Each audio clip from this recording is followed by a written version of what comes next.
Yo, what's up? Kamusta ang holiday season? I'm sure lahat tayo nag-gain ng weight. Mukbangan season kasi halos kaliwat kanan, puro kainan.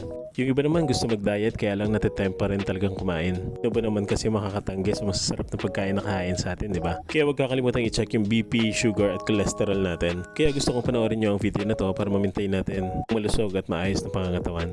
Una, ihanda yung sarili. Siyempre, suotin mo yung pinakakomportableng sapatos na meron ka. Diyan kasi nakasalalay yung balance ng katawan mo. And once you're ready, magtawag ka ng mga kaibigan para may karamay ka at meron din maka-appreciate ng effort mo. Next. O kaya yung tropa mo may pinakamaraming toxin sa katawan, puro inom. Pangalawa, tumakbo agad. Huwag na mag-warm up, mapapagod ka lang. Doon tayo sa pagpapawisan ka kaagad. Mag-set kayo ng layo kung saan kayo titigil at magpapahinga. Kung pagod ka na, pwede namang maglakad-lakad muna. Slow down pag medyo nakakapagod na. Tumingin-tingin ka sa paligid kung saan ka pwedeng umupo. This time, kontrolin muna yung sarili. Tubig-tubig lang muna tayo. Habang namamahinga kayo, pwede kayo magkwentuhan para di kayo matemp pumili ng pagkain. Engage in a conversation. Pwede yung pag-usapan ng kahit ano, politics, Avengers, sports o tungkol sa school.